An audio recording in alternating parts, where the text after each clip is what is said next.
We're back. Yes, we are. Okay, we have a question that was submitted. Good. Let's get it. It says, I listen to your podcast all the time. Thank you. Love it. Thank you so much. It's honest and gives takes on things I need to hear and things I'm like, Mm-hmm. I need to rethink what I'm doing. My question is, how do you address codependency from an ex when it comes to the kids? Meaning the other bio parent needing your spouse to do something trivial that most adults can do. Okay.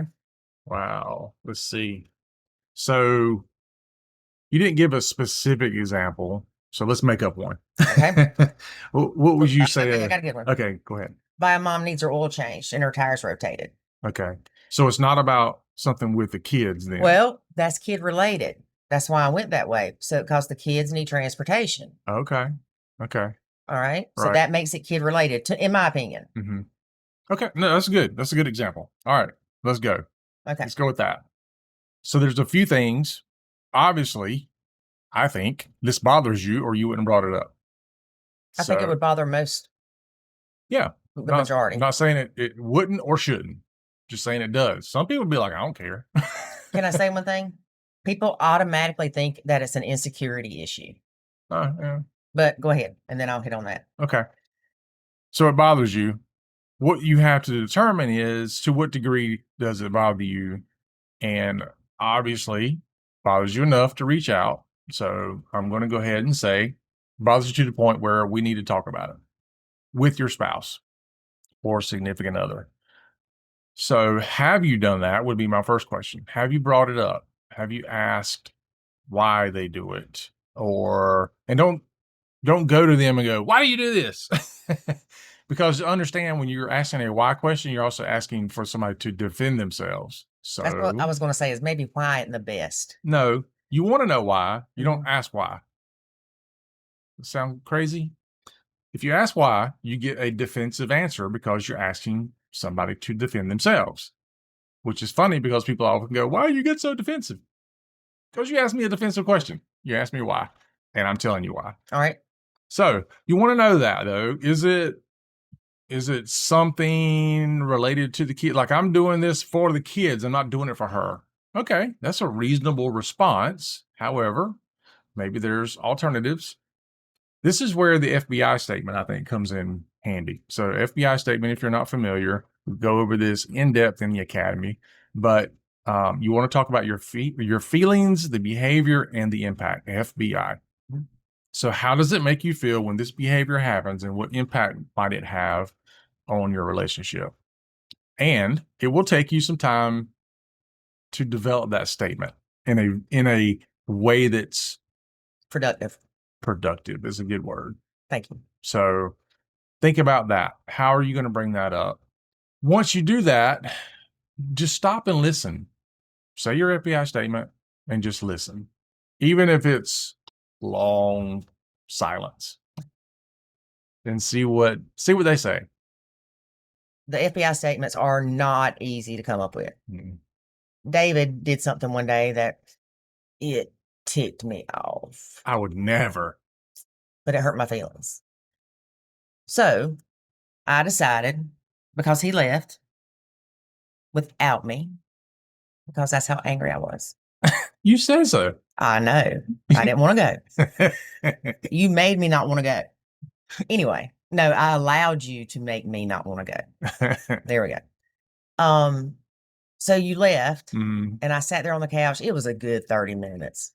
And I put the FBI statement, feeling, behavior, impact. Right.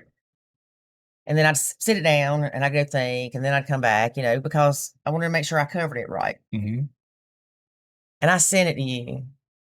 And you said, good use of the FBI statement. If you are someone's partner and they send you an FBI statement, don't reply that way. What do you mean don't reply that way? I thought it was a great use of it. And it opened up the conversation, which is what you wanted. Yeah. Okay. It was just, I picked up on what you were doing and you did it right. Okay, good. Anyway, And we're still married today. Yes. I think that definitely get help trying to create the FBI statements. It's not something you can come off with at the top of your head. It's Right. not something, there's a lot to it. So look into that. There's a course in the academy. We talk about it a lot. Also, the jealousy aspect. Mm-hmm. I'm afraid that he'll do something with her or they'll have feelings and they'll get back together if he keeps doing stuff. A lot of times that's not the case. Mm-hmm. It's the fact that you're taking away from our family Yeah. to go do things for her. Right. And if she has a boyfriend or a husband or whatever, they need to be helping her do that stuff. Mm-hmm. That's their job now. However, if she's using the kid card, he's not going to say no. Yeah. That's going to be difficult. Now, there are ways that you may be more comfortable with this. If it is changing the oil in her car, let him go get the car and bring it to your house and change the oil. He don't have to hang out at my mom's house. Mm-hmm. From maybe it's a financial perspective of she's wanting him to help pay for all this stuff. So there's always a lot more to it sometimes than people just think. It's not always just jealousy. Yeah. I can see you and you brought it up really. If bio mom is, let's say she's allowing me to get the kids on days that aren't my days, and she's being flexible with me and in custody and things like that. And then she goes, "Oh, by the way, can you help me get my oil changed?" I feel obligated kind of at that point. It's the whole law of reciprocity kicking in that you do for almost anybody, but because it's your ex, it becomes an issue. Right. So that's the answer to the question. Yep. And person that is stressed out, that was your name? Stressed out? Yeah.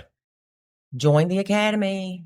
Work with us. Let us help you. You can also get one-on-one coaching with us. So we offer one-on-one coaching as well as the academy. So there are lots of resources out there, including the podcast, which you've already found.